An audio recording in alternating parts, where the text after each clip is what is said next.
Good evening, ladies and gentlemen, and well, we're on air. Good evening, everybody. You are listening. We've got that problem again where I can't hear anything through my headphones. I know. So I'm just going to check that everything's... There you are. I'm coming through loud and clear. Let's start again. Wonderful. Good evening, everybody. How are you? Very well, Good. thank you. Oh, thanks, Luce. Great. Thank you, Mrs. Now, I can't hear you at all, Katie, because I can't remember what microphone you're on. Why don't I just... I'm just... Okay. No, I can hear you now. You're good.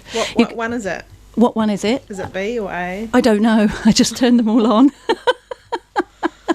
Good evening, everyone. You're listening to ReCooper8 at 92.7 FM, your community access radio station, Arrow FM. And look, we didn't talk, I was told to just think positive thoughts as we came on air, so as to ward off the evil of... That's true, but I also said let's go and check the equipment, but we did some exercise instead. I've hurt my back hoovering. So, don't hoover. Don't hoover, don't clean, don't do any of those things. Yeah, just don't do them. Just kind of buy that service in because it hurts. It hurts. My back hurts, but I've done the Mackenzie method. So thank you, Katie. You're welcome. Katie, lean in, Katie, lean in. You're welcome. Thank you. So I think we need to be nice and close, intimate. We're going to develop an intimate style this evening. ReCooper8 is sponsored by no one currently, and as you listen on, you'll realise why. Oh, sell it. Oops. If you want to be part of this happy band of mayhem, then please message the show. You can message us on ReCooper8@gmail.com and say, yes, I want to sponsor your show. It's very cheap. We're very cheap. But we're value for money. That's what I like to think, value for money. We've got a really good show coming up this evening, haven't we? We have. Katie, do you want to tell us what's going to happen? We're going to speak to Jen. Mm-hmm. Lovely Jen. Hello, Jen. Hello, Jen. Hello, everybody. Oh, Jen. With our regular spot for classical music appreciation. That's right. And this evening we're looking at violin and violin pieces. We are. Then later on we're talking to... we're running an interview that Lucy did for... I've forgotten his name. Harry Watson. Harry Watson. Local artist. Do you know Harry Watson? No, I haven't met Harry. He does really groovy stuff, and he does also a series called Not Art, which was affordable. So I bought some Not Art. Ooh, I like it. And he's got the Watson Gallery just around the corner in 2 Perry Street. Carry on, Katie. Carry on. And then we're talking to... You're awful. And then we're talking mindfulness. We are. I was trying to be mindful today and I failed miserably.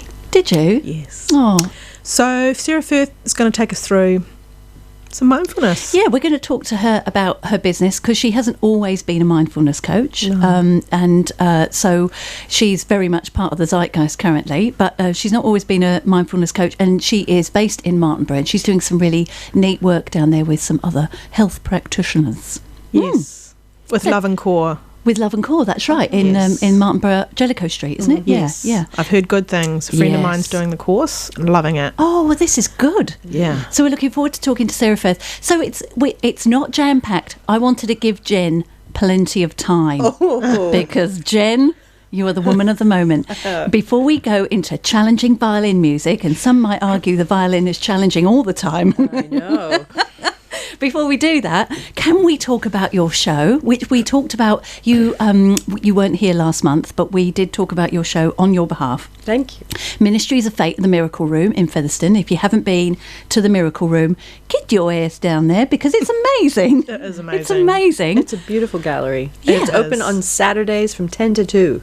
Which sounds very limited, but that's a convenient time to go. Absolutely, because you've got the wonderful market now. You've had the market for a long time. I've just discovered it.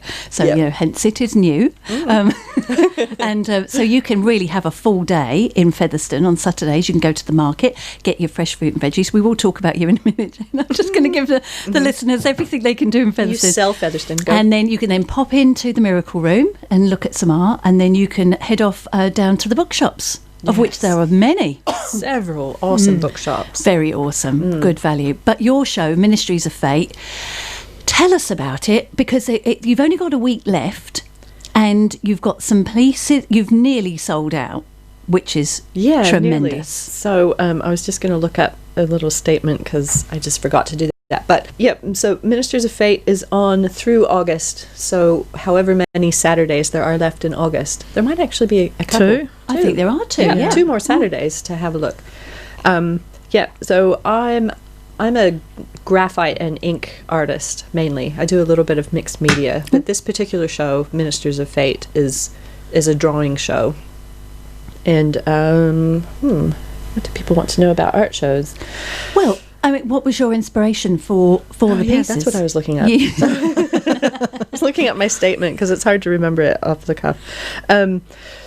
Ministers of Fate. I was exploring fate. I won't rely on anything else. I was exploring the idea of fate, and do you buy into fate, and does it control your life, or do you take control and just say, look, fate, I'm doing it my way, my way or the highway. And part of exploring that was thinking about Greek mythology, the fates, the 3 fates of Greek mythology. There were 3 of them, and that's why I needed to look this up, because I can't remember their names ever without reading them. So there were 3 fates. Yep. Let me do that. Look that up for you while you do that. speak. And one of them, and the 3 fates basically control what happens to you. One of them spins the wool of your Clotho, the spinner. The spinner. Clotho is the spinner. Okay. Spinning all the wool. The next person, Lachesis or Lachesis. Lachesis. The alotta. Weaves it together. Right. And then the third Atropos. one, Atropos. Inflexible. Cuts the thread. Right. When you least expect. Yeah, when you least expect it. But the thing with the fates is, I don't even know how we know this, because the fates have such power, you can't actually ever know what they're doing. Okay. You never know. That's why we're all like, I'll leave it up to fate because I don't know what they're doing. Right. Right? Yeah. So there's that. Are they controlling everything for you? They're weaving your cloth and weaving your story, and you're just like, mindlessly going along. Yeah. Or, as Emma McCleary put it, she's like, you can believe in fate, but lean out a little bit so they can see you. Oh, that's cool. I Emma. know. I think that's a quote from a friend of hers. I like that. But yeah, that was kind of that was kind of perfect. Like, lean out. Like, I see you, fate. I see what you're doing. Yeah. So there's throughout the works that I've drawn, there are a lot of 3s. There are groups of 3 people, perhaps all together, looking at each other or not. There might be a group of 3 people where one person looks like they're doing a lot. They're like, hoo, I'm in charge. Yeah. And then 2 other people in that same picture kind of like leaning back, looking like, no, you couldn't possibly be in charge. You just have to let fate happen. Right. Yeah, and so there's 3 people, or The red thread. the red the thread. red The red thread. thread's the other one, and so there's another 3. There are lots of 3s that show up in all of these pictures, not just 3 people. There might be a symbol on the shirt. There's a red pattern throughout the shirt, and it's the pattern of the fates, which is like 3 little triangles stuck together. So there's lots of 3s. The other thing that I was looking at was another culture's version of their fate myth. The Chinese have a red thread of fate, and that is where there's an invisible red thread that ties the pinky of people, ties people together by their pinkies. Okay. And if we were tied together, that means that we are fated to meet.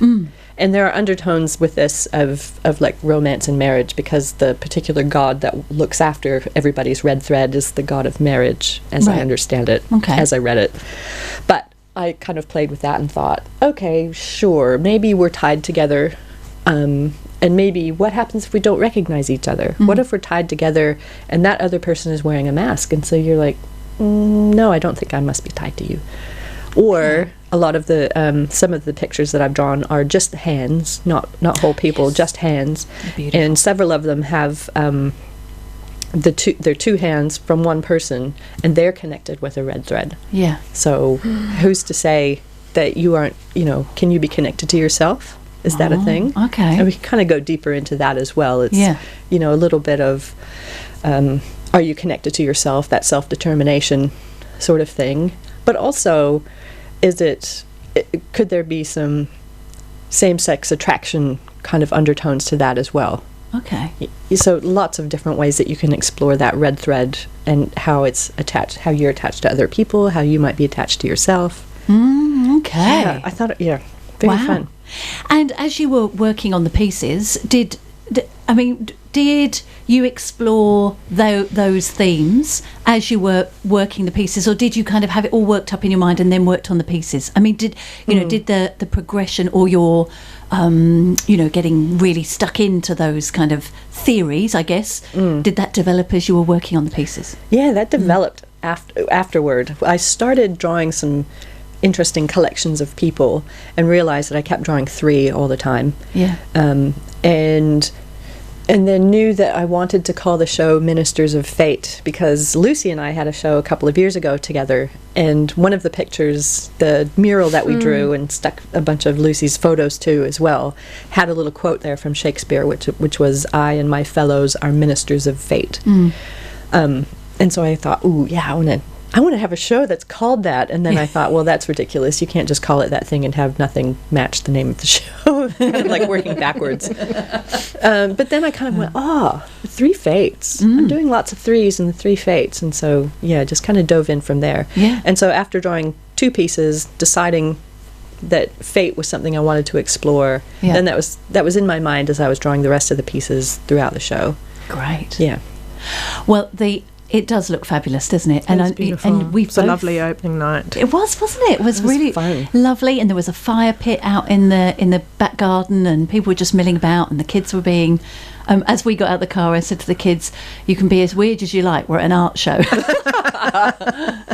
So good. Yeah, that's right. Yes. They didn't break anything, but it was really, because the room itself, the Miracle Room, is kind of tiny. It's a tiny space, but it's kind of a TARDIS at the same time, because you can fit a lot in that tiny space. Yeah, you can. It's got high ceilings, but it's not very big. It's about 3.5 meters by 4.5 meters. Yeah. So and destination bathroom. It's got a fabulous bathroom. Oh, yes. I never got to go to the loo. Oh, I know. I thought about going, and then everyone was going, "Can we always go home check now?" out the facilities. Yeah. It's got tessellated tiles from I think 50s maybe. Oh, or could be lovely. earlier. I Yeah. might get corrected on that. And all the possible amenities you'd like. Right. Powders, Smelly potions. things. Oh, Smellies really? and potions. So not just soap and a towel. No. You have it all. And lit by candlelight as beautiful. well. Yep. I think I heard Ellen say that's because Campbell hadn't changed the bulb. Wow. We weren't going to mention that. We were going to they don't talk need about to change the it magic. ever because the candles were special. Magic's magic. Well, Jen, I magic. wish you all the best for the last couple of Saturdays of your show. Yes, thank you very much. And you've only got 8 pieces left. 6 pieces 6 left. pieces. There you are. Me and Katie have invested, have. and you have. appreciate You it. have. I have the red thread. You do have the red thread. That one is very so excited. Can good. you describe it for us, Katie? I can't remember. But it's It's got a space person individual. floating down the bottom, but it's individual pieces linked by a an red actual thread. red thread. Yeah. Yes. So it's 4 small pencil sketches, and they're all linked together with red thread that's sewn into the pictures and connects them all together. So you Yes. can spread them out as far as you want, or you can move them in close to each other. I was wondering about installation. I might have to get you to come and Yes, have a I little think play. The threads are a little bit adjustable. So Yes. Oh, yeah. So that lovely. was quite fun to go almost sculptural instead of just drawing. Yeah. By adding. No, I was drawn red to thread. it straight away. And we will get to violins, don't you worry. Oh, yes. Don't you worry. I'm not delaying those violins much longer, but I do want to know, because the next thing you're working on is something that other people can also work on, which is small. I can't remember the rest. E.T. Small Works. Small Works. Yes. Can you give us a bit more about that? Sure. I know I didn't tell you were going to have to talk about all these things. I know. And I like to be told 2 months in advance. So I've been involved with the Featherston Community Centre for several years, and every year they do an art show fundraiser. Well, this year, those are usually in May, so of course this year we were in lockdown, so we couldn't get together and have a fundraiser. So now that's coming back to life, and we've decided to do a show where all of the works are 200 millimeters by 200 millimeters square, or 200 mil cubed if you're a 3D artist. Oh, nice. Yeah. So It's nice you've made allowances for people who want to absolutely explore different planes. Well, yeah, and we want people to push those boundaries as well. Like, how far can you push the boundaries within a 200 by 200? How big were the bad art little? You know, I forgot what it was called that Loco did. Oh, the bad art competition? Yeah. Were they similar size? Some of those were smaller. Some of those, 200 by 200. It's about that. Can anybody see me out there? It's about this big. It's my spread hand will cover it. Yeah. So, we'll be showing pieces. We'll be showing those boards on Instagram. If you follow Featherston Art Sale on Instagram, we'll gradually be showing some pictures of what those boards look like. Got it. Okay. Yeah. So the registration for that has just opened. So artists are invited to register now by going to featherstoncommunity.org website and log into or click on the ET link. It's $20 for 4 boards. Or $40 for 8. I got 8. Oh, me too. I know. Sounds like such a bargain. I know. So it's open to anyone. You don't have to be You don't have to be an artist. No. But with the aim that they are going to be sold, each piece will be $150. So there's this uniformity throughout the whole show, which is exciting and kind of cool. Yeah. So they're all the same size. All the same price. And all the same price. And so if you make 4, if one of them sells at $150, you'll get $100. $50 will go to the center.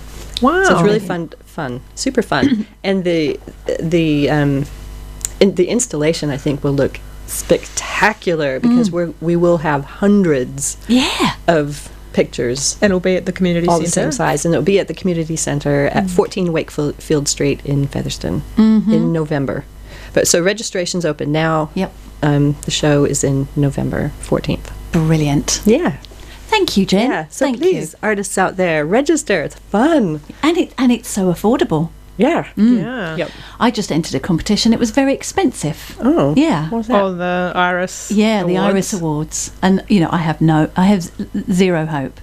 But it just felt like an investment into doing something. Doing something. Yeah. That's what I felt like. I needed to. Yeah, do something. Gives you a goal, and then you're committed. That's right, you're committed, and then the humiliation and the pain follows. That's fair. Jen, you're here because of violins. Violins. Now, Katie once won a scholarship. We're just going to leave it there for playing the violin. So, and how old are you, Katie? 13. 13. Oh, fabulous! And how quickly thereafter... I feel like you're mocking me, but... No, I'm not mocking you. I'm very proud. It's a side of you I didn't know. It's the pinnacle of my achievement.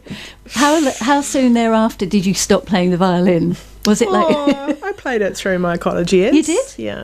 So you're pretty damn good. I wouldn't, not anymore. I haven't played it for a long time. Do you have a violin? Yes, my husband bought me one for a wedding gift and I've never touched it. Oh my God, that's lovely. Hello. Get this woman some lessons. I know. And you don't play the violin, do you? You're a cello player. Yep. Yes. I play the cello. Mine is also just in my cupboard. So I mostly appreciate music. I have a flute. Mine is also I in a feel cupboard. like we could get together. Sounds like a band. A trio. Yeah. That's right. So tell us about, you love the violin, don't you? You're a fan. Yep. Yep, I'm a fan. What do I like about the violin? I like them because they're kind of the fun melody. They're kind of the soprano voice of the world, and so they get that fun melody sort of part of music that can cut through a lot of other sounds so that you can really hear what's going on. Yes. And they're small, they're portable. Yes. Not like the double bass. Mine had power inlay, which I thought was pretty cool. Oh, that's Blimey, beautiful. that sounds really cool. Wow. That was very cool. Yeah. Showing off now. So super portable. Lovely. Yeah. It was a school and I think one. it was a school one and it had power in it. And I dropped it by accident and it broke. No. Oh no, I broke the scroll. The scroll came off. Oopsie. And I think my parents had to pay quite a lot of money to get it fixed. Jeez. Is that something you just don't talk about? You don't revisit? Until now. I temporarily forgot we were on the radio. That's why the violin is still in the cupboard.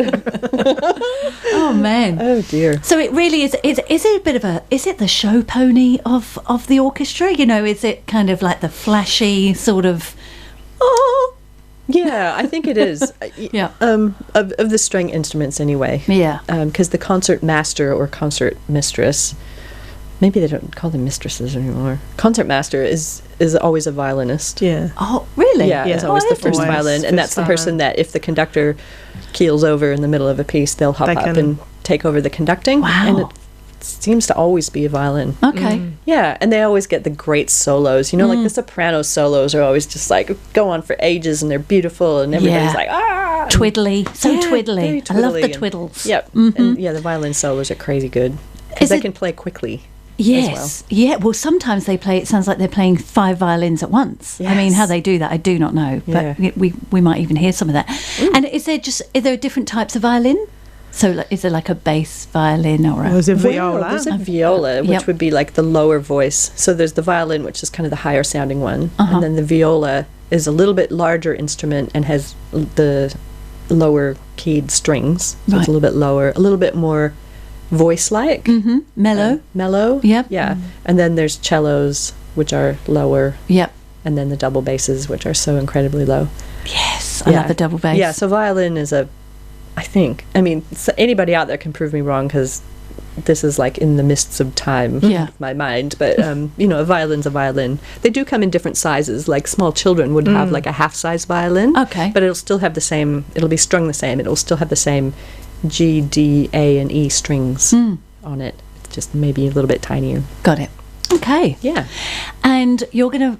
Should we head into some music? Yeah. Shall we? Yeah. So And- yeah. the playlist. I thought because part of New Zealand is in a little bit of lockdown at the moment, so I thought we could play some cheerful kind of pieces today instead love of really that. challenging ones that might bother anybody. Yeah. So we'll play some cheerful things, but still, I wanted to kind of explore. While traditional classical violin might put some people to sleep, there are some people, composers, I know, not us, of course. Not us. There are some people out there in the past and now that are kind of pushing those boundaries a little bit to make it a little bit less vanilla Yeah. in a way. Okay. So, and those, you can push those boundaries in different ways. So, I wanted to start with some Vivaldi, which a lot of Vivaldi's Four Seasons, which lots of people are familiar with, and even some people are like, it's a war horse, and you even hear it in commercials. But Nigel Kennedy, we'll hear Nigel Kennedy play a couple of movements, and he's an English violinist. He's about 60 now, but when he was... He's not. yeah. Oh, I feel still think he's old. 25. I know, Oh I my God, know. that's ridiculous. And he was so exciting when he came out because when he first kind of came onto the scene, because he was so different. He was like incredible. I he was remember, the bad boy. I was like, wow, what a dude. He had an earring in one ear and a spiky hair. Spiky Yeah. He used to wear like colourful cravats. Yes. Yes, yes, he was Yeah. quite outlandish. And his For- style of playing was like really frenetic. Yeah. yeah. He played with his whole body. Yeah, he was Yeah. really into it, and he wouldn't wear tails. He was like, "Those No. aren't natural."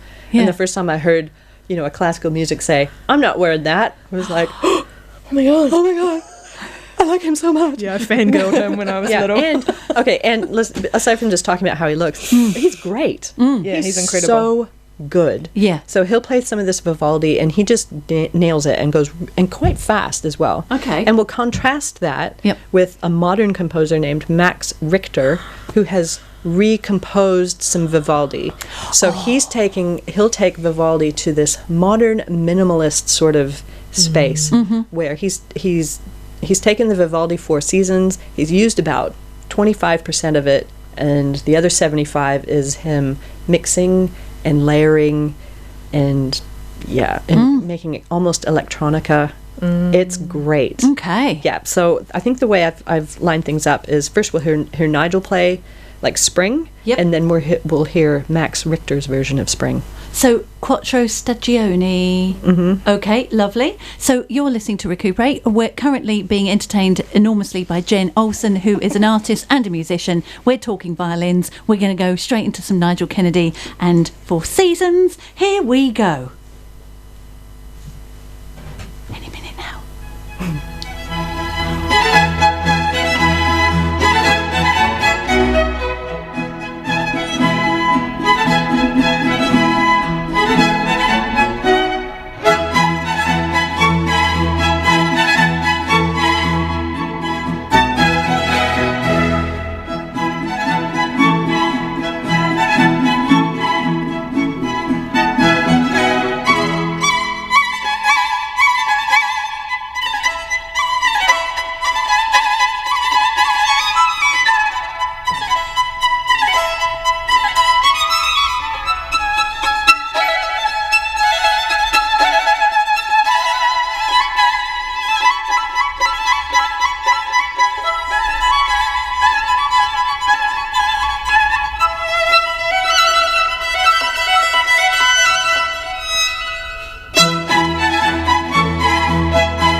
Well, Nigel, you did good. Hey, that boy can play, can't he? Isn't he fast? That was amazing. Yeah. Just a question for you there, Jen. To what extent, I mean, Vivaldi wrote down the notes as he wanted them to be played, but how much would an individual artist, do some extra flourishes or twiddles or at their own interpretation? Well, Vivaldi's the Four Seasons, it's been around for such a long time. I think between whenever that was, 1740s, and now people would try to add their own personality to it. I think, and it depends on the person. Nigel Kennedy, obviously, it sounds like he really added a lot of kind of speeding up and slowing down that suited him. Yeah. Where you may have heard other recordings of it that are quite structured. Yes. So I think it depends on the people interpreting what Vivaldi wrote down. And can people in the music world can they get sniffy about that? Yeah. And what's funny about Nigel Kennedy? We were saying before he's the bad boy and all these kinds of things, but people will get very sniffy. Yeah. So there's a range of people that were like, classical music, traditional classical music sounds like this, and it's you play it exactly as it's written. Yeah. And then there might not no discussion. And then there might be people in the middle ground that are like, well, there is some discussion because who's to say that this tempo here is actually what the composer originally wrote down. Maybe that's changed over a few hundred years. Yeah. So there's discussion in there. Yeah. So, some people get sniffy and other people think we need to let it evolve. Yeah. With the times. Yep. And with Nigel, because he was quite unorthodox and he got up the establishment's nose just because he dressed differently. And so when he was first coming to prominence, people got really sniffy about the way he dressed. And they got so sniffy about it because he refused to wear tails that they started translating that into, and his music, I just don't hear it anymore. It just doesn't wow me anymore. Oh. But other people were like, what are you even talking about? Of course, it's amazing. He's really great. Yeah. And but people got so hung up about his clothes that they got quite sniffy. It's ridiculous, isn't it? Yeah, and give him a Google, because there are some, he obviously would, and I would too, if somebody got sniffy about what you were wearing, you would try it on, right? Yeah, that's right. And there was one that I found where he's got this kind of weedy, wispy beard, and his hair is quite long, and he's wearing this really raggy looking jacket and really baggy clothes, and then he and then he plays, and it's beautiful. Yeah. So who cares what he looks like? But the rest of the orchestra with him are all in their tuxes and tails. And it's so funny. I'm just going to, I don't know if this is a controversial question, but to what extent do you think clearly people got a bit cross about it, but he was a guy, kind of, he was a man bending the rules. Are there any women that have similarly bent the rules around, sartorial Maybe garb? Vanessa May, but she probably crosses over to pop. She's more considered a popular artist who's included classical into popular rather than the other way around. Yeah. Rather than popularising classical music, if you see what I mean. Yeah. But I don't know of any. I don't know. Like a female equivalent of Nigel. I don't know. Because often the artists with orchestras have to wear really full-on ball gowns, eh? How they manage to do all that in a bodice. Yeah. But the full skirts and everything. Full skirts would be all right because you can move around a little bit. I guess so. Yeah. But ball gown tops. Yeah. Especially with a violin, because you're up. Yeah. Your lats are working, and it's a physical instrument. It is. I hadn't thought of that. Yeah, absolutely. You wouldn't want to be popping out of anything, would you? No. Mid-concerto. So what are we going to listen to next? We're going to listen to that piece, but by... Yeah, so Max Richter's version. No, Max Richter isn't playing, but he composed it and is directing. Okay. We've played it. He's a favourite of mine, so I've played a lot of his stuff over previous shows. So this is basically the same movement that we just heard from Nigel. Yeah. Okay. But this is Max. I'm going to hit play.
Wow. It's technically killed me. Oh my I God. do feel a little bit teary. I feel goosebumpy. Isn't that good? That was beautiful.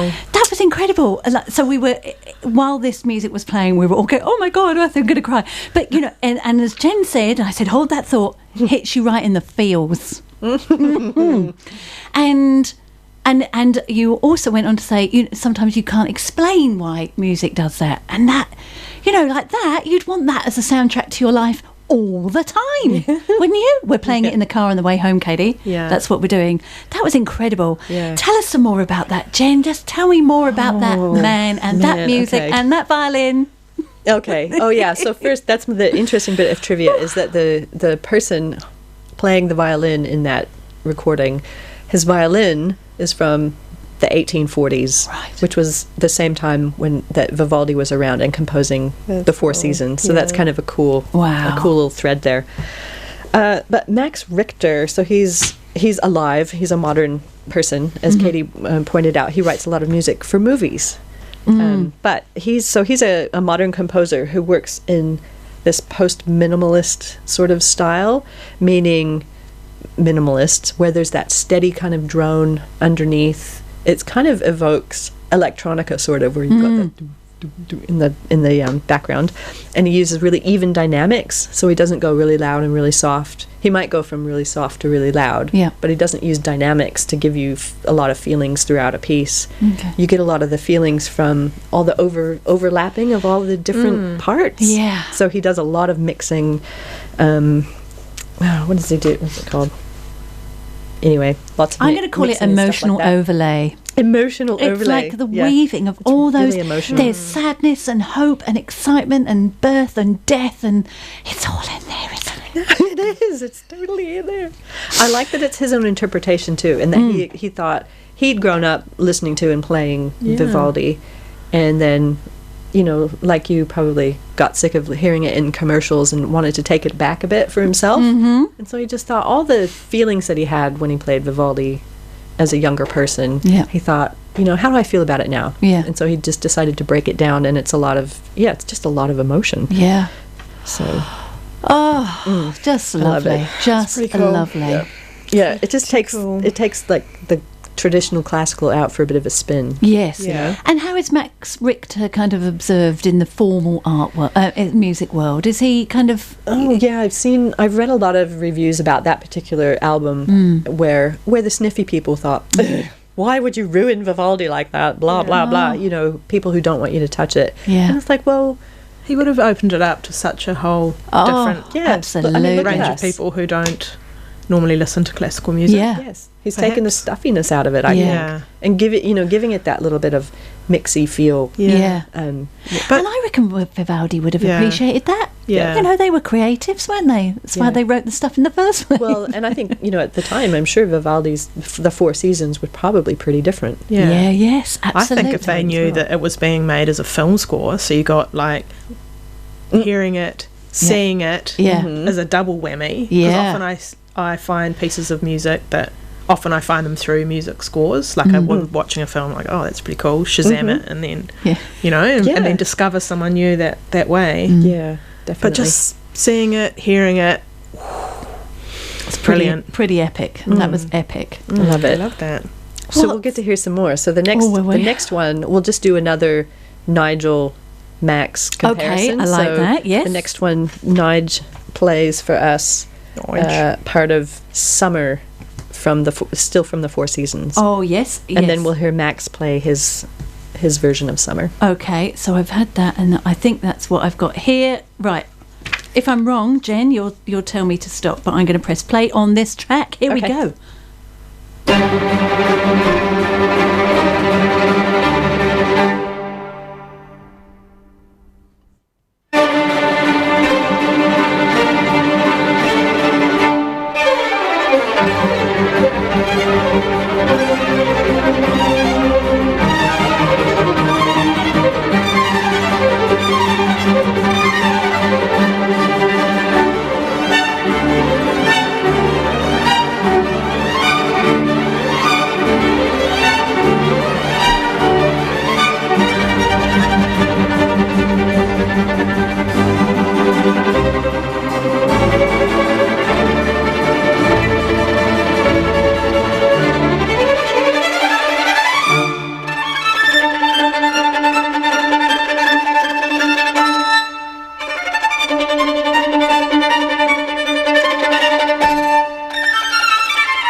Can you imagine, like, fireworks everywhere? Oh, man. That was epic.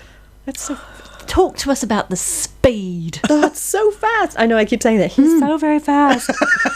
But that's one of the fastest recordings I've ever heard of that piece. Yeah. But it's not out of control. No. You know, it's crisp and clear and Yes. awesome. And he still just gets in the occasional wow chord, you know. Yeah. It's so fun. So when he's playing that fast, I mean, like, talk to me about how much practice somebody would have to do to get that fast, and what kind of things do you do to get that speed? I think the hard thing with a violin, I mean, and I'm kind of, Katie can correct me here, because I play the cello, which the strings vibrate a lot more slowly, so it's harder to play that as fast as Nigel was playing in that. It would be quite harder for the cellist to play that fast. And they're smaller and closer together. Yeah, the strings are closer together. When I learnt, and I never got very good, but keeping the sound clean when you're crossing over multiple strings with a bow that fast. Yeah. It's so clean and crisp, and he's not mashing anything together or touching anything. No, which is he's not touching two strings at a time. Because that's really hard when you're starting to learn to play the instrument. Is to, like, the tone. It's such good tone. Yeah, and the clarity and, like, dexterity of moving the bow so fast, but not. Yeah.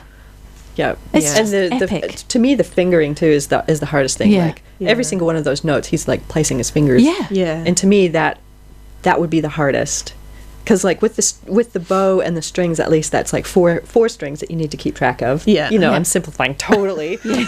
But then the fingers like just going crazy all over the place. It's so fast. Wow. The response from a violin is faster, which I was always jealous about playing the cello, because it's like. But that's what I love about the cello, is because it's contemplative and really hits your bass. Yeah, gets you in the ribs. It's buzzing in your chest cavity. Yeah. So that keeps the buzz, and then the violins just carry the tune. Did you enjoy playing in an orchestra, Katie? Was that a real big buzz? Yeah. School orchestra was pretty cool. Yeah. I was in the school orchestra. Me and Georgina Dryden were on flute. She'd play and I would mime. Oh, yeah. I'm sorry, Georgina. I think she knew. Yeah. I think a lot of people knew. Oh, mate. Oh, I got so nervous. Yeah, I got so nervous, and then I couldn't blow across the flute. Of course you couldn't. Yeah, no. It's breathing. Exactly. It's like with the violin and the cello, you can't hide. If you're like pretending to play, it shows. Or you accidentally hit the strings and go, oopsie. I remember playing like the national anthem, and I would just play like, doo, and then towards the end, doo, and then maybe the last two notes. Doo, doo. Oh, that's making me sad for you. Oh, I tell you what, I loved it. Oh Oh dear! Right. Well, that was incredible. Can I just ask another question? What kind of injuries can you get from playing? Terrible RSI, or whatever they call it now. Yeah. My violin teacher had to stop. He was in the New Zealand Symphony Orchestra. Elbow. Total elbow issue. And wasn't it? What's carpal that? tunnel. Carpal tunnel. Oh man. Yeah. And I always thought I've had a bad upper back and neck for like a long time, and I thought, well, I'm relieved I didn't play the violin because it's also your neck. You hold it between your collarbone and your chin. Yeah. And so like having your neck at some weird angle. Are violinists often can they play it on one side or the other, or both, or? I guess so, but I don't know. Traditionally you hold it in your left hand, and your right hand is the bow hand. I mean, people do spin it around, but not very many. No. What's Nigel? I'd be interested to find out. If he was like... He looks like traditional to me. Yeah, I don't know. He might have mixed it up. He might be left-handed. Now that I've said that, he's going to be all, no, I'm not. I play it however I want. Hang on, we've got a call coming in from Nigel. Oh, Nigel. You shut up, Jen. Sorry, Nigel. Cello player. Yeah. Right, what we're going to be treated to next, because, oh my gosh, the pain in my back has gone. Excellent. Well, okay, so that was Nigel playing the part of the summer movement. Yep. And now we'll hear Max doing his version of summer. All right, let's do it. All right, I'm going to put this on, and here we go.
just fangirling over here. Oh, I know.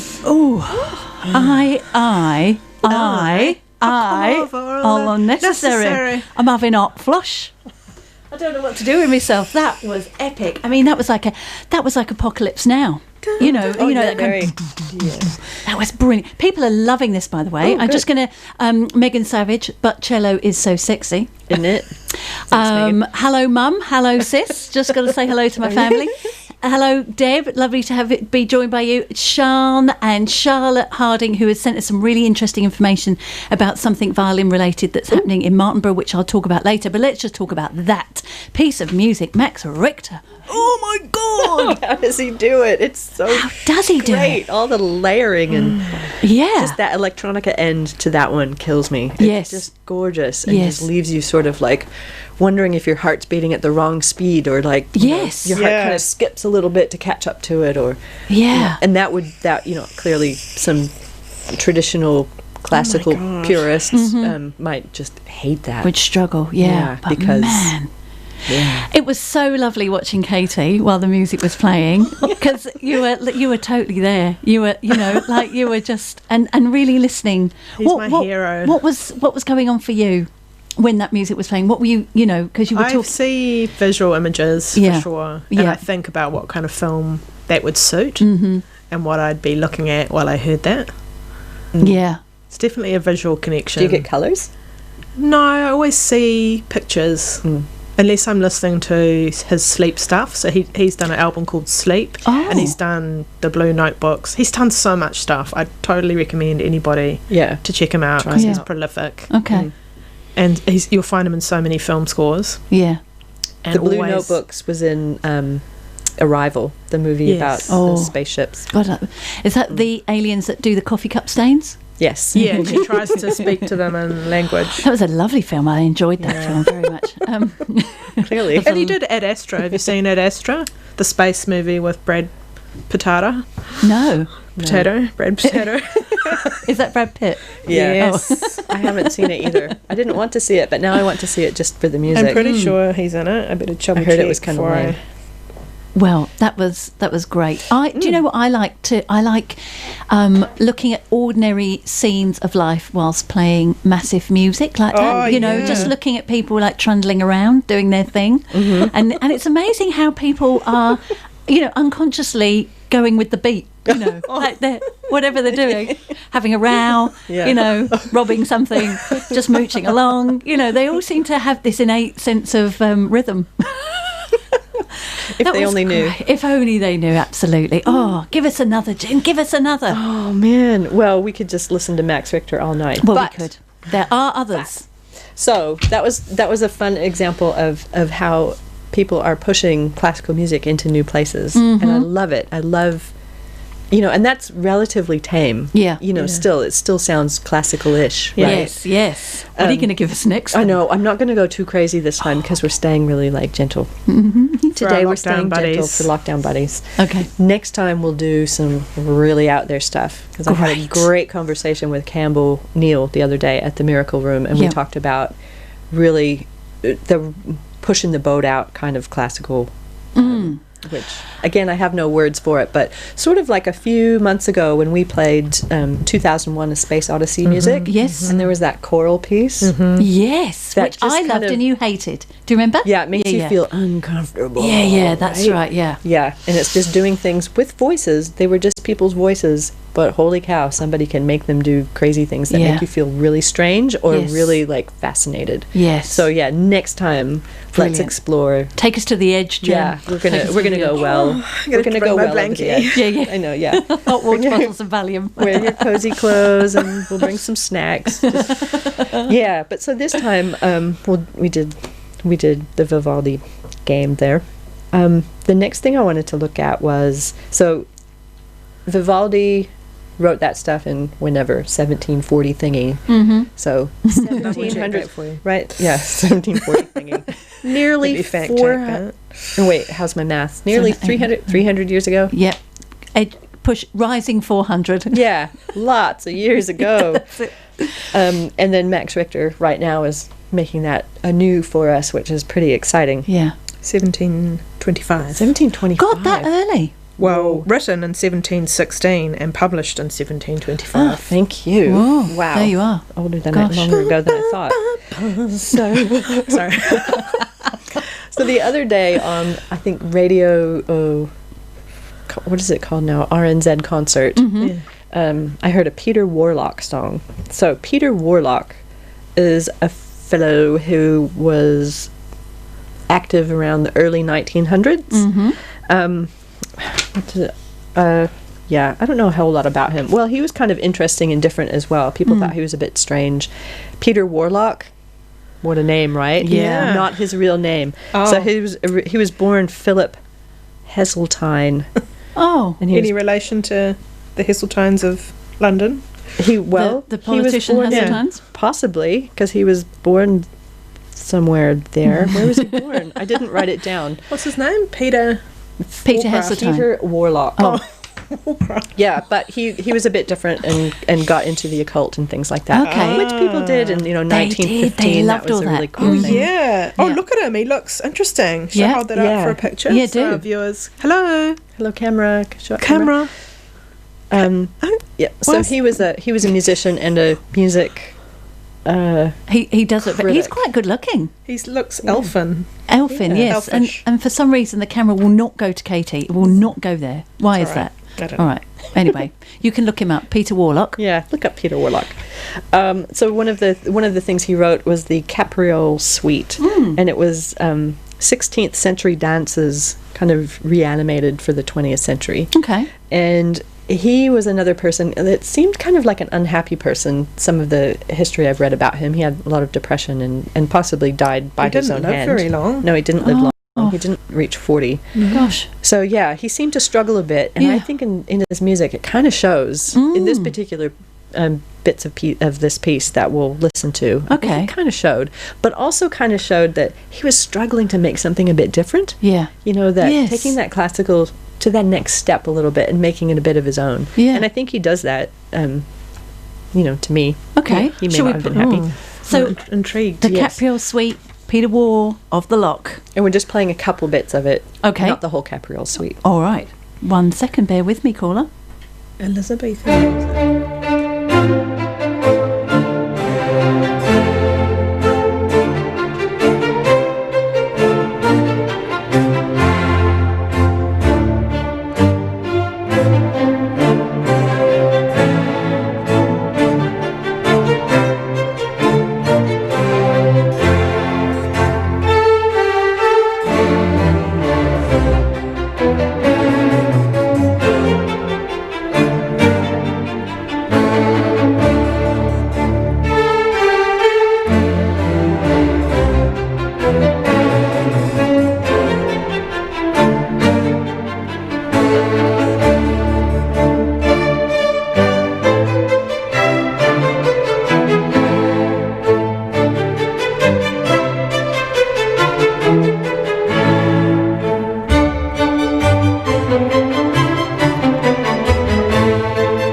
Oh, sorry, that was a hard stop. Sorry, Peter, you didn't design it like that.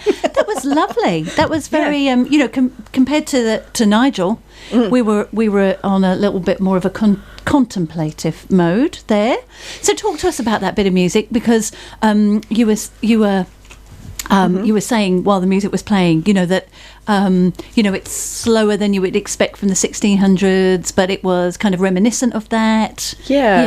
Yeah, so it's reminiscent of the 1600s dances, like the partner dances that Katie was mentioning. You can imagine a whole bunch of people with the high bodice gowns and things, like in the court having their dances, bowing to these people, and but it's a little bit faster Yeah. than that, and some of the chords were just a little bit different to the 1600s. And then at the very end there, those few, he goes a little bit nuts and puts a few notes in there that if the 1600s people were there, they'd be like, right, that was totally wrong. So he's added a little twist to the end there. Okay. And I quite like it because it is still lovely and sweet. And it's a little bit different, but not too terribly different. Yeah. But then the next one, so that was the first movement called I'm not going to say this right, the bass dance, the bass dance. And then the next piece is sixth movement, which is the sword dance. So it's a little bit faster, a little bit more exciting, and definitely more different. All right. Crack straight on. Give it a crack.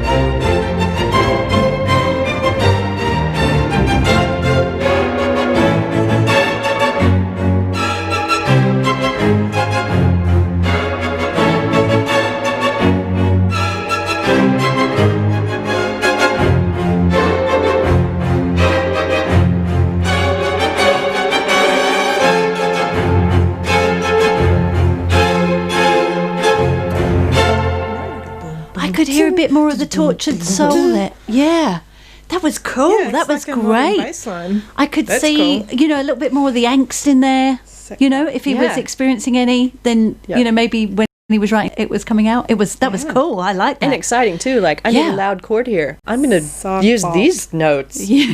I'm going to play the ones that I want. Yeah. Oh, it was great. Fun. So dissonant and strange. Not typical chords. Yeah. It was a little bit. Hey, I've got a little piece of trivia. Go on. Mr. Warlock founded and edited a journal called the Sackbutt Journal. I just had to look it up, check that I was... Sackbutt. Yeah. Sackbutt. Which is an early form of trombone used in Renaissance music. Oh, well, isn't that cool? Wow. Yeah. There you go. Oh, funny. He was a music critic, and I read too, which maybe that's what he was doing, was making his own music critic journal, because he would pan a lot of stuff apparently, because it just wasn't, he was obviously striving for something a bit different, so a lot of music didn't satisfy him, and the journals that he was sending him to wouldn't publish his stuff because they're like, so he you're made just his too own. grumpy. Good man. Yeah. Like it. Sackbutt. What's next, Jennifer? Do we have many more to go? No, we're getting there. No, actually. So the last one is a super modern movie music, which I just love, and showcases the violin. So everything that we've heard has really beautiful violin-y parts. And I like that, because that violin just stands out so well. It really helps carry the melody throughout the whole piece really well. And it's easy to hear and pick out, because it's high. So Hedwig's theme from, which one is this from? This from the Harry Potter movies. That's the owl, is it? Yeah, Hedwig is this owl, and this is from the Philosopher's Stone movie. So it was originally from 2001, but this recording, they redid it in 2019, maybe to add to one of the more recent of the Harry Potter films. But they won a Grammy for the best arrangement. Right. Of this, so it's written by John Williams, who also has written like the godfather of every film ever. The godfather of films. He's the most prolific film composer. He's written for Star Wars, Schindler's List, Close Encounters of the Third Kind, E.T., Indiana Jones, Jaws, Jurassic Park. Yeah, all you have heard John Williams probably throughout your life, right? Yep. So he's written Hedwig's theme as well, and a violinist called Anne-Sophie Mutter, a German lady, is playing it, and it's quite fun because it's just a violin showcase, and it's a beautiful narrative. So it's Hedwig's theme. Hedwig is Harry Potter's owl, and so you can kind of imagine what this owl is doing while we listen to it. Okay. All right, here we go. Thank you. Boom, boom, boom.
my that God. were brilliant. I love that so much. It's so fun. Potter fans will be losing their minds right about now. That was wonderful.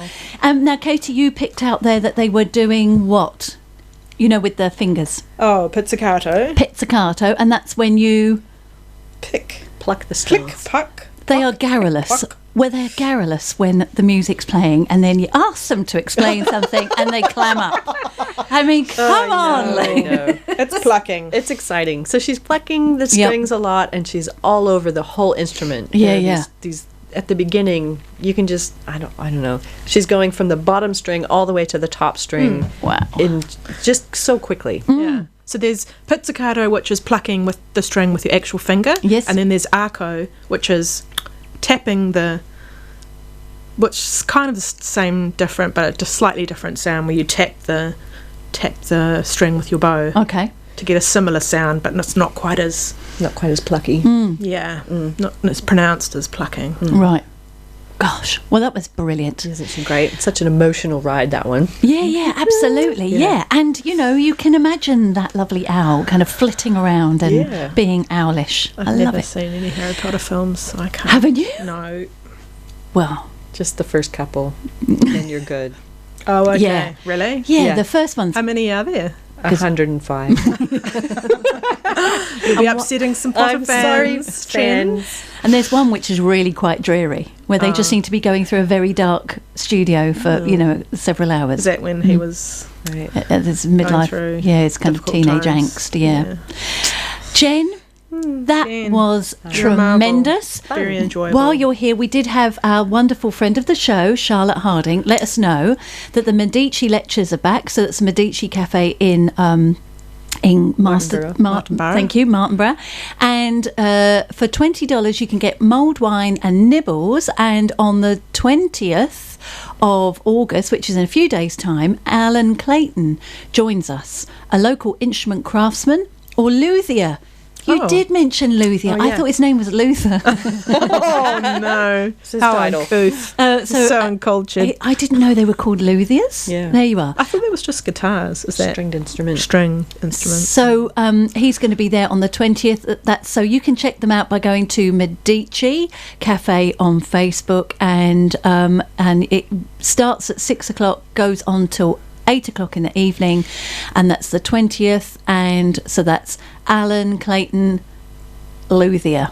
Awesome. So that sounds marvellous, There's a great doesn't it? bunch of classical people down in Martinborough, and they put on a music event each year that probably got cancelled recently. Because of COVID, yes. Because of COVID. Yeah, I think I think we've interviewed that guy who put the Martinborough Music Festival on. Yes. One year. Yeah. So Yeah. we'll try and put some links on our Facebook page. And there's a great classical music group in Greytown. Mm-hmm. I'm not so sure about Carterton and Masterton. If anyone wants to put us right, Yeah. or where to go, Well, do where the let us place know. is to go. Absolutely. And it would be really nice to get a bit of a community going around this show. So do visit us at ReCooper8 on Facebook and just let us know what's happening out there, eh? Yeah. Jen, Oh, I don't want Lucy, you to go. Beautiful. But I don't want you to go No. either, actually. I'm really enjoying myself. it's been has been tremendous. I know what we're going to listen to on the way home in the car. Coming up, we've got the first part of our interview with Harry Watson, and then we'll be calling Sarah Firth. Sarah, we will be calling you at some point this evening. Just hold tight. So Jen, we'll see you again soon, friend of the show, and Look forward to be challenged next time. Yeah, next time we're going to play some challenging classical music. I'm looking forward to that. No, get ready. Okay. We'll also put their playlist on our Facebook page as well tonight, so people can listen again and take their musical journeys from there. Yes. All right, I'm going to press play on this interview, and we are going to I hope this works. Hang on, let me just turn other things off. So Harry Watson runs a dealer gallery in 2 Perry Street, which is above Milady, the ladies' clothing store, and he really is a really lovely guy. His art is tremendous. He's kind of multimedia, mixed media. Is the entrance on Main Queen Street, or I would never have known there was a space above there? Yeah, there is. So you go down the side of Milady, and he's up there. So and it looks like a 1950s office building. It's pretty cool. So hopefully I'm going to press this and it's going to play. Yes, it's playing. Look at that. Enjoy. Thanks, Jen. Harry Watson is a Masterton-based artist with a unique point of view. His work combines painting and carving, the modern and the primitive, to provide the viewer with quirky, subversive narratives that explore Aotearoa's colonial and post-colonial history. His work hangs in premium galleries across New Zealand, and he's had solo shows in Auckland, Wellington, and just last year here in Masterton's Aratoi. In February this year, Harry opened his very own dealer gallery, the Watson Gallery, at 2 Perry Street in Masterton. Before I met Harry, I'd naively assumed that the idea of opening a gallery would be heralded by at least a bit of planning or forethought. But no, it turns out inspiration can strike at any time.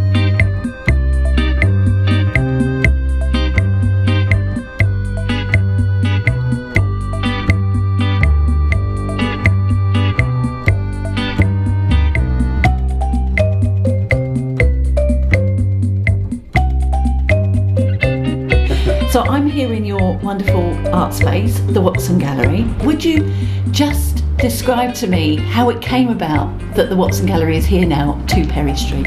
Okay, well I knew someone who was looking for a flat. And I feel for people who are looking for flats because it's they're not easy to find, so I thought an extra pair of legs might help her.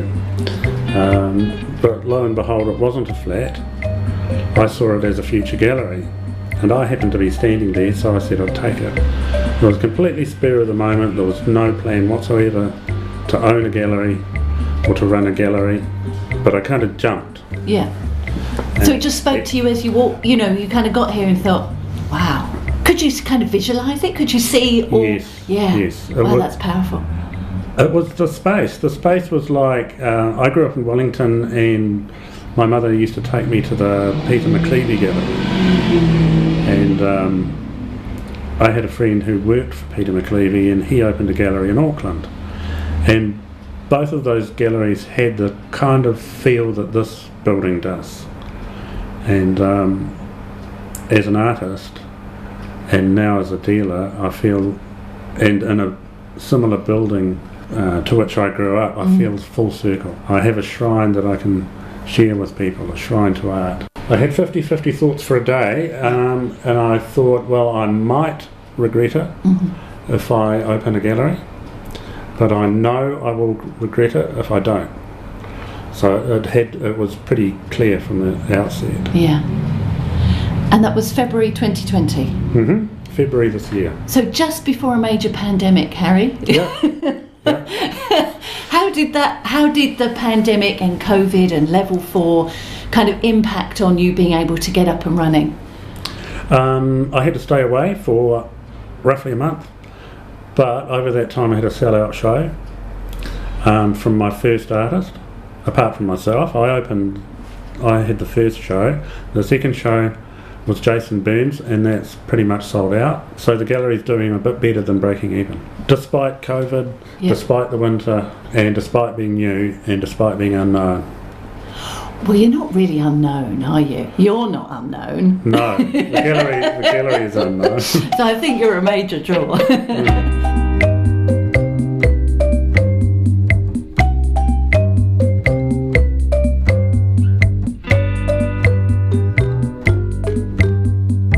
When you created this gallery and you had the first show, did it kind of pan out in your mind? You knew exactly what artists you'd like to exhibit here? Yes. My own work in the first show is not going to happen again. I have galleries elsewhere in New Zealand that I show my work in, so I don't need to do that. The artist must make work like no other. I think that's the criteria. If I'm drawn enough to it, if I love it enough, and if it's unique enough, I'm not selling anything. I'm not a salesperson. I will naturally enthuse, and that's what I love about a dealer gallery. A good dealer gallery should have a very deep-seated, non-commercial streak, where it's the passion for a certain artist and their work.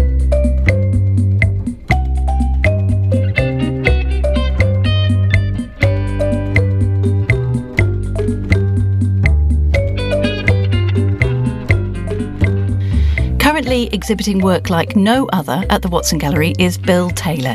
Here's Harry describing the work Bill is sharing in his exhibition, Tide Rack.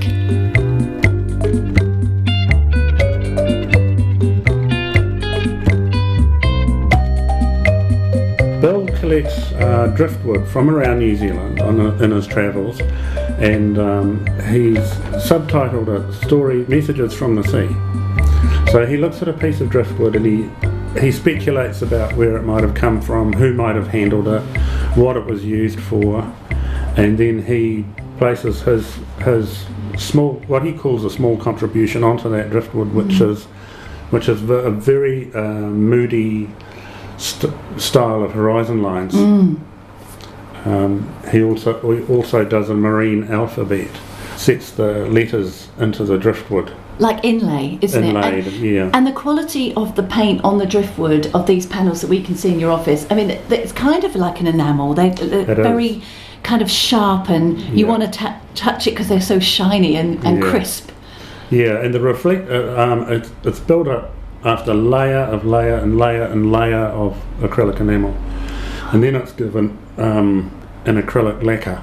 And you're right, yes, they are shiny, and what happens when you walk past them is those reflections ping up and down the artwork as you walk past. It's like if you were completely enclosed in a room with only one window, you'd feel like you were at the sea by walking past these. Yes. You'd feel like the sunlight was glittering off the sea.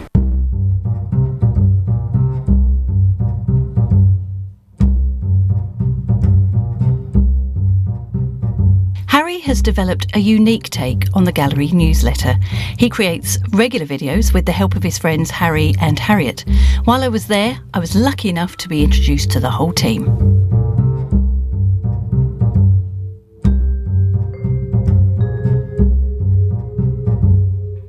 Harriet, you come over here a minute, Harriet. What do you want now? This lovely lady here wants to know a bit about our videos. Well, that's not my job. I'm an artist, don't you know, darling, and I'm going up to the gallery. All right, Harriet, off you go then. Well, that was Harriet. She can be a bit harsh. Yeah, she's a handful, eh? Yeah. And we've also got Harry, who's an artist. Harry, can you come over here a minute? Oh, what do you want? Just can you describe our videos for this lovely person? Oh no, not really. I don't know. You're the one that does it all. I don't care. I just want to go home and paint. All right, Harry, off you go then. They're not very helpful to you. No, they're not. But Harry's been known to do the odd vacuuming sometimes. Oh, that's good. Yeah, Awesome. Yeah. And Harriet just hangs around trying to look arty, which is her job, really. Yeah. Her job is to be arty. And how long have Harry and Harriet been part of your family? Since the gallery opened. Okay. Oh, so they're a relatively new acquisition. Yeah, they that's their response. They are their own response to the gallery. I like to have a slag at the art world. Basically, it's kind of like if you walk into a room and you do not feel comfortable, and you're dressed a certain way, and you do not feel comfortable. There are galleries like that, where the look on the person's face is, you can't afford anything that's in here. And it's true of theatre. It's true of building, probably. Yeah. Oh, you don't want to use that drill, mate. That's just a piece of crap. So it's everywhere. That's what I like to slag off. Yes. And make fun of is people's affectations. Uppityness. Yeah, snobbiness. You know, certainly as a viewer of art, I understand that sensation of being made to feel that you're not welcome. And it's not helpful. No. I think there's a lot of art speak as well, which I'm going to have a go at in the future. The world's my oyster there, because they make words up. They try and complicate it and shut people out. I had one potential customer came up and said they don't understand art. I said, neither do I. Why would I? You don't need to understand art. He said he went into Aratoi, saw a painting, and it affected him for some hours afterwards. Yeah. I said, that's all you need to know. That is all you need to know. You do not have to understand the artist's intention. No. You have to understand how you feel. What your response is valid. Your response is the main thing as somebody who wants to own a piece of art. So that was Harry. Lovely. What a character. He is a real character, a really nice guy. I was quite confused there for a minute. Yet Harry and Harriet were him. Yeah, I got that now. Yeah, so definitely go and check. So there is another part 2. There's a part 2 to that interview, which we'll play another time, but they'll all be available on the blog and via Facebook. So do check him out, and do check out the gallery. I mean, this guy is seriously well connected. The artwork that he has in there currently, Bill Taylor's work, is just delicious. And I have no doubt that, Harry will keep pulling out the big guns. He's a really cool dude, very nice, and he really, really wants people to just embrace and enjoy art. He has no side to him whatsoever. And check out his Harry and Harriet videos. So in those videos, you met Harry and Harriet in that interview, and they will just they usually have a lot of rows, but they do tell you what's coming up in the gallery in the coming month, and it's just hilarious.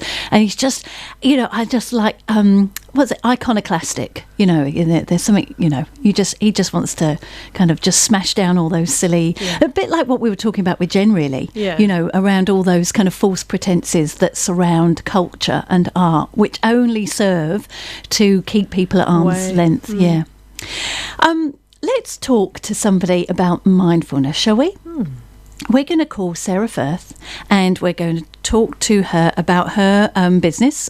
So she is in the business of mindfulness, and I'm just going to do that now. I've just got to get into the phone. Hang on 1 second. 1 second, please hold caller. Right, here's her number. I'm going to turn up the phone, and I'm going to call. So, Sarah, I hope you're ready. All right. Please ring, please ring. Yes, it's ringing. I think it's going to ring. Is it? Oh, I can't hear. Oh, here she goes. Lovely. You've won a competition. Hello, Lucy. Hello, Sarah. How are you? I'm good, thank you. How are you? We're good. And Katie's here as well. Hi, Sarah.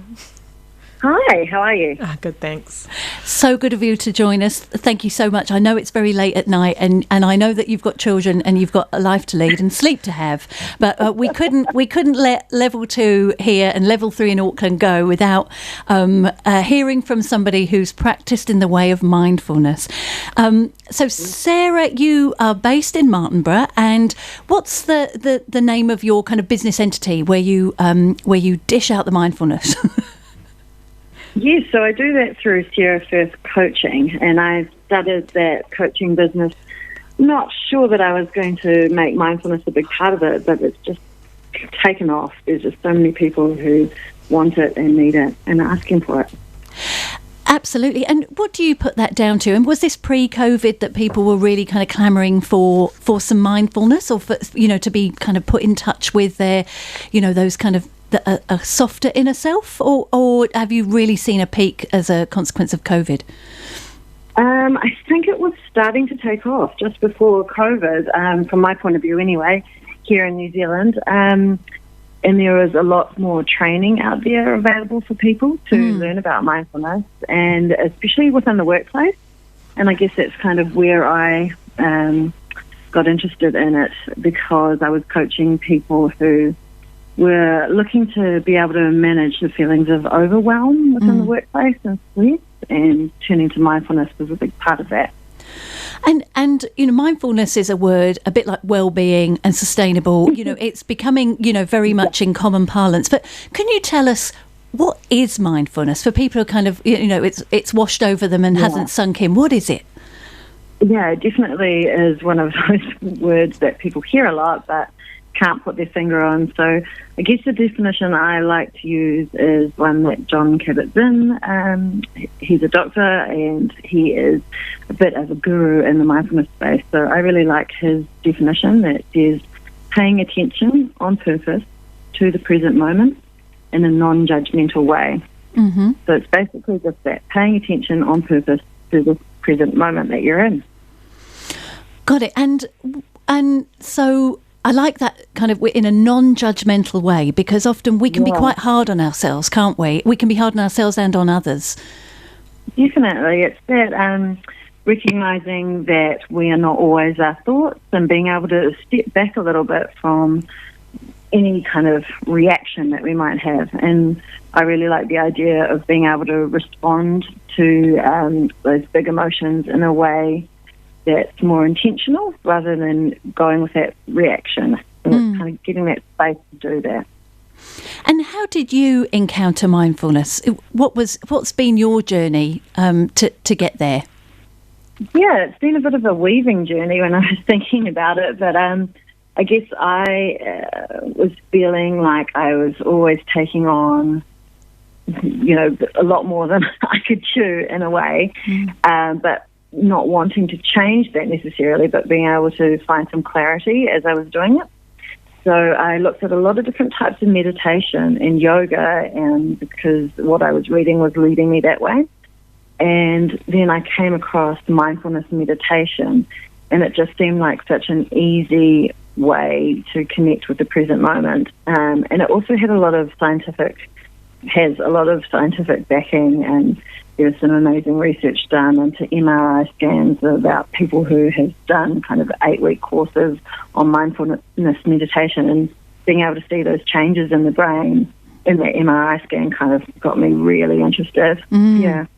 And I think it's that science, isn't it, that's behind it. A lot of people would think, it's just, a bit of breathing and kind of being quiet. What kind of impact can it have? But what kind of impact is it having on people? What can the science see when they look at somebody who's, being mindful? Yes. So, one of the MRI scans shows that after an 8-week kind of mindfulness attention meditation training, the amygdala, which is our fight or flight response in our brain, it's activated less after they've done that training. So it's firing off less, and people are just feeling that calmness, that clarity. And some of the other benefits are boosting the memory and focus. People who've done some training and are looking into mindfulness, as well as increasing cognitive flexibility, which is kind of that self-awareness. And mindfulness being to activate areas of the brain that are associated to more of the adaptive responses to negative situations. So being able to take that step back is what's showing up in the science. Yeah, and that's so important, isn't it? I think also, the pace at which we live and technology being always at our fingertips, everybody around us seems to be reacting instantly. News reacts instantly. It must be. It's hard, and isn't it? And it feeds off. The more you get out of that cortisol firing and things like that, the more you need it, the more you want it. So I guess mindfulness is another way to be able to stay in that present moment rather than dwelling on things that might have happened in the past or thinking too far ahead in the future in a way that doesn't help you. Yeah. So that's really interesting, isn't it? That kind of addictive quality of stress. And I was reading an article on the BBC. They have a really great kind of work stream of news, and they were talking about overwork or, not sleeping, just working all the time is addictive. And people kind of, and exactly what you're saying, they work too hard, and then they need to work more to kind of get that kick that they kind of get, even though it's destroying them and their relationships around them. They just can't get off that horse. And I think people worry, don't they? It's like a massive cultural FOMO, that if we actually take time to be in the present moment, we're going to miss something. And it's, again, about being able to take the time to assess what you really want. There's a great book by Dan Harris called 10% Happier. And it's just always wanting more, but why? And why, if we're not able to enjoy the present moment that we're in, do we keep striving for more? So, that's really interesting. There's JOMO now, Lucy. JOMO? Yeah, joy of missing out. Joy of missing. I've totally had that since COVID, since lockdown level 4. I love staying in. Yeah. And I was one of those people that was a little bit addicted to doing and being busy and annoying.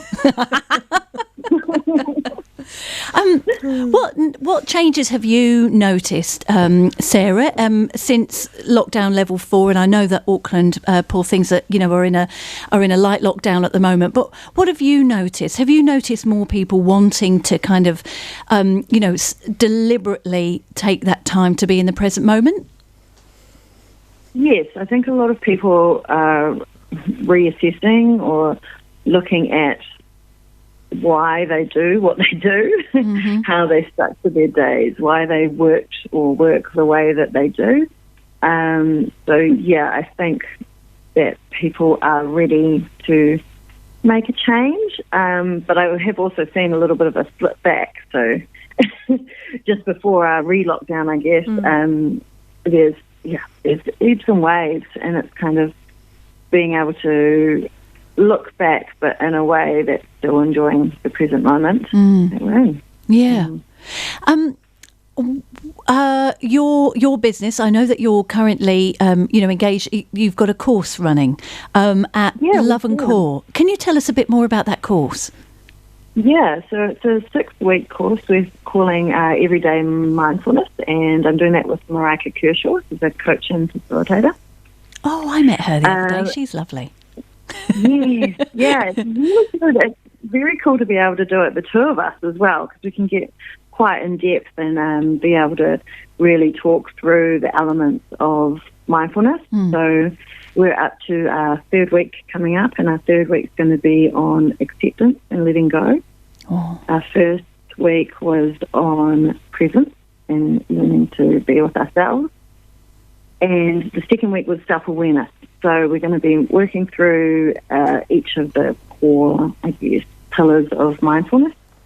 And it's a group of 12 of us, and we try and make it really conversational. And then at the end of each hour, we do a guided meditation, but it's just really easy. It's kind of just focusing on your breath, as we talked about, but doing that in an intentional way, just to kind of ground you. There's a really big feeling of clarity and grounding that you can get from that short meditation. And in the 3 weeks that you've done of the course so far, what have you noticed in some of the people that you're working with in terms of their journey? Yeah, so what we try and do is, we ask everyone to engage in everyday mindfulness as well as coming to the course.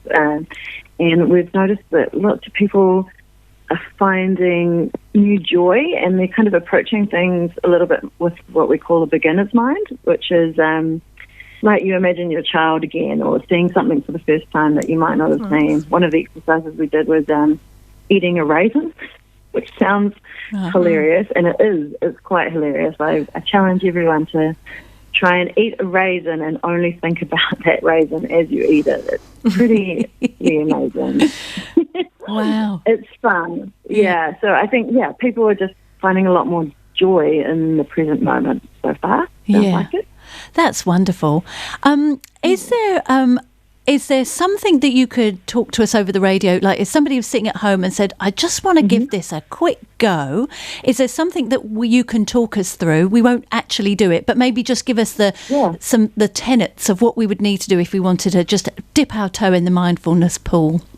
Definitely. So we've got one exercise that's called the RAIN exercise, and it's something that you can do if you find yourself maybe getting swept up in a bit of feelings of anxiety or kind of any big emotion. If you start to feel triggered that you're going down a bit of a spiral of thinking too far ahead or catastrophic thinking or some negative thoughts, if that starts happening, you can remind yourself of an acronym, that RAIN. So R is recognise. So when you're thinking about the recognise, you recognise the emotion that's present. So you might want to name it as well. So it could be fear, it could be anger, it could be all sorts of things. And then the next letter is A, which is allow. And in this one, we just allow the emotion to be what it is. Okay. It's allow and accept. We're human and we all have emotions, and all those emotions have a role to play for us. So then we move on to I, which is investigate. So once you've accepted that emotion that you've recognised, you can then investigate the inner experience with kind of gentle attention. So you don't need to push it too far, but maybe investigate that trigger a little bit. Mm-hmm.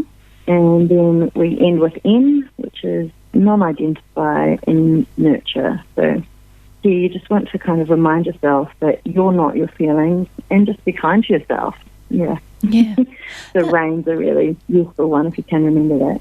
Absolutely, and that seems accessible for adults, kids. You know, you can talk your kids through it if they're having, you know, a mini meltdown or even a major one. Yeah. Yeah.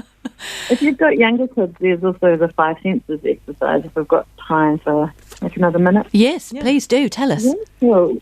So for kids, I if you can kind of feel that energy where things might start turning south. I do this one with my daughter Evie, who's 5, and we say, "What's 5 you can see?" And then they name 5 things they can see. The next one's 4 things that they can touch, and then you can do 3 things they can hear, then 2 things they can smell, and then 1 thing they can taste. So it doesn't really matter which order you do it in. It's usually easier to start with the seeing. Yeah. But you go 5, 4, 3, 2, 1 with each of the senses and get them to talk about it out loud. And it just brings everything back to where you are in the present moment. That's lovely. And Evie responds well to the 5 things? She does. We usually take a breath first. You know, it's not meant to be a distraction per se. It's meant to be grounding, but she loves doing it. And she also has done it enough now to know that it is time to take a breath. Yeah. Oh, that's lovely. That's and have you, you know, as your practice grows, you know, how do you kind of keep in touch with what's going on in the mindfulness world? Because, you know, as you mentioned, there's a lot of science, there's a lot of, you know, great work being done out there. Do you have your own mindfulness coach that you can turn to? Yes, I do. So I did my training through a group called OVO, and Cheryl Strawbridge runs that out of Wellington. And so she trains the trainers, and we've got, you know, the Facebook groups and our own kind of training and coaching that goes on behind the scenes for that, which is really good. But honestly, teaching it, I feel more like it's sharing it and just talking about it with you guys. It always brings, you know, you back to yourself, and it's part of, my practice as well. But I also like to do things like gratitude journaling and things like that when I can, but I always just try and remind myself to take a moment to recognise where I am.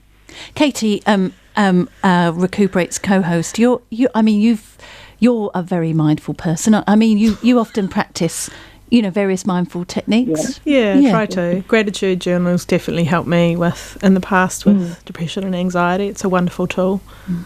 And guided meditation and visualization I tried, where I don't know how that fits in with mindful practice. Do you do visualization type exercises? I think we do, but that's usually when we go into like the loving kindness. Right. So it's so we visualize kind things for others and for ourselves, but a lot of it is just concentrating on the anchoring. Yeah. So visualization is an amazing practice to be able to do. I found it really helpful to work out abstract concepts and things that you can't get your head around with your own conscious brain, I suppose, and then it's seeing it that way. It gives you a whole different perspective. It's pretty cool. Your course that you're doing now, are you going to have another one? Has it filled up places? Or because I only found out about it after the fact, and I would have loved to have done it. Usually the way, isn't it? Yeah. I definitely think we're going to do something in the summer as well. We fully booked out, which that's wonderful. I was really happy. So I think we've got a little waiting list for the next course, and if anyone wants to get in touch, I can let them know when we're doing that. Also be doing a couple of retreats if we can as well in the summer. Everyone spends half a day doing some mindfulness. Okay, awesome. At Love and Core or at a venue in Martinborough? Yeah, so before COVID hit the first time, I had one planned for Peppers Parahua. Yes. So in Martinborough, but at Peppers as well. So that was a half-day retreat with some yummy food, and then that was for March, and it all went south. Oh. Yeah. So that was definitely a time to try and practice mindfulness myself. Mm-hmm. I was trying to decide whether or not to call it off. But we'll do more. Awesome. And we can keep in touch with you via Facebook. You've got a Facebook page, haven't you? Sarah Firth Coaching. Yep. Okay. Yes, that's the one. That'll be great. And just you mentioned earlier on that you've been working with businesses, and just what are the benefits for a workplace if people are able to be more mindful or practice mindfulness? Yeah. So that stress reduction one has definitely shown that there's less kind of workplace, I guess, overwhelm and fatigue and burnout. Mm-hmm. So that's a big one. They kind of talk about it as first aid in a way, doing mindfulness through a workplace, and it can definitely lead to less absences. We've found that through some surveys that's been done. It can also increase that focus and that clarity that people can have, and that always helps. And we talk a lot about mind wandering as being the opposite of mindfulness, and being able to focus and do less of the multitasking leads to such big benefit in the workplace in terms of less errors, that kind of thing. Oh, that's awesome. Well, it's been really nice. I've got another question. Go on, go for it. Yeah, go for it. Sarah, I was just wondering if you'd seen anything in the school, or if I don't know how old your children are, but if they're school age or early childhood, have you seen anything in that space of mindfulness for children coming into the school curriculum? Or I know I'd love to see it as a parent to be more intertwined in what they do every day, which I think would be wonderful, especially now with all the anxieties there are. Have you? So we can train for children a mindfulness program for children through OVO as well. I haven't done that yet, but I definitely want to. Yeah. I'm seeing a lot more schools mentioning it, and especially over lockdown as well, doing things like connecting with senses and that kind of thing, but not necessarily mindfulness within the curriculum, as far as I know. But I think it would be amazing to do. I'd love if we could do that. There's some yoga classes going on after school in Martinborough at the moment for kind of 6 to 12-year-olds as well, which is another great way to experience mindfulness in using movement as well. Okay, cool. Yeah. Maybe one of your next projects. Yep. It's on the list. Yes. Awesome. Mindfully getting through your list.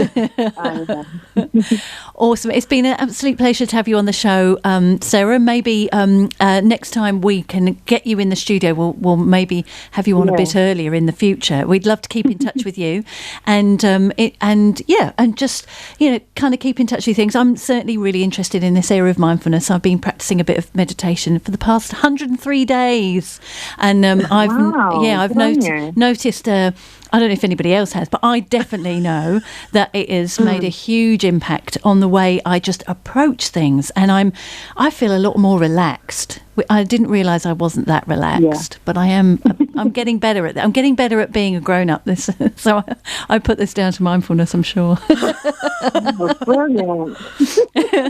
So thank you so much. It's been a pleasure having you on the show. Do stay in touch, and we'll make sure that we have some links to your entity, your business, on our Facebook page. So people can find out your next courses. Thanks for having me, Katie and Lucy. Oh, you're welcome. You're welcome. You take care and have a lovely evening.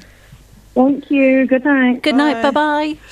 Well, I might have to sign up for that next course. That sounds awesome, eh? Yeah. What a lovely lady. I don't know, did you notice that when she started talking about, when I asked her to do an actual mindfulness, like her voice went very much softer, and I don't know, you could see that she was going into the zone mode. Yeah, totally. That was awesome. We don't have many minutes left. Oh. It was funny when she talked about I use the Headspace app. And I tried a bit of mindful eating, except I was so hungry. Oh, no. I couldn't do it. And I didn't know it was going to take that long. And so in the end, I'm just shoveling it in while he's saying, and just smell the food. I'm one step ahead of you, Andy.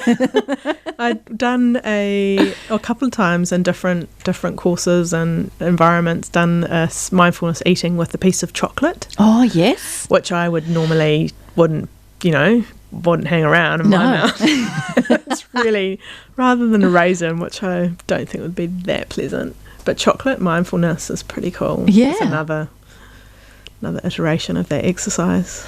And you have to let it melt in your mouth and then smell and taste and touch. And wow. Yeah, to melt a piece of chocolate in your mouth, you can imagine, takes quite a while. It does. So, yeah. And the temptation just to bite into it and all in one go. I'm thinking about chocolate now. Oh, I know, same. And we haven't got any. Had a lovely cup of tea earlier on, but it's the cupboard is bare when it comes to snacks. Oh, and I've eaten all my Skittles.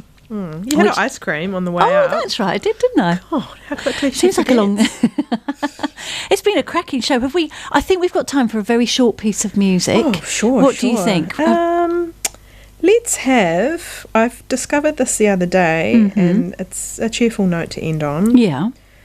No, I'm just trying to find... should be the first song. Let's have a look. Okay. I've gone and lost my doodacky, my app off my phone. Hang on. My back started to hurt again. It's because we haven't got Vivaldi on. No. Oh, Too Darn Hot. That's the one. So this is Ella Fitzgerald re-envisioned by Verve as a DJ, I suppose, or a group of, but it's all reworking the great female artists. So great. I like this. Okay, let's play this. In the spirit of bringing old to new. Yes, a toast to Jen. Absolute to Jen.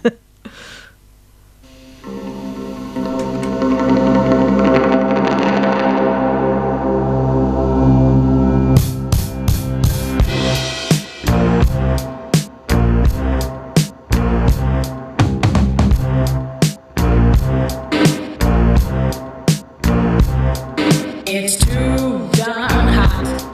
It's too darn hot. I'd like to sup with my baby tonight.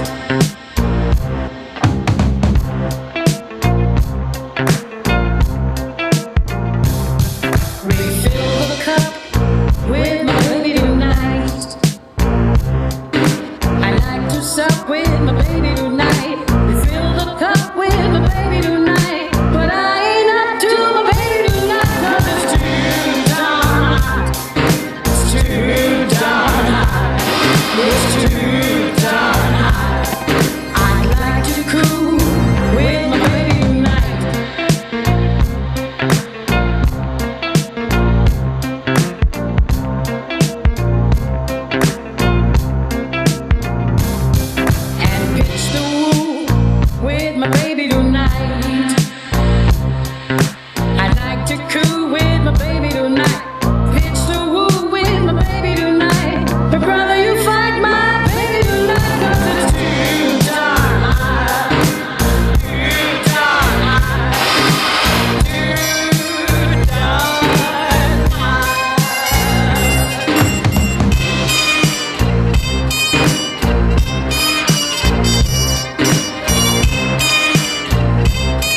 Mr. God for his squad, a Marine for his queen, a GI for his cutie pie is not. 'Cause it's too dark. Too dark. It's too dark. It's too dark.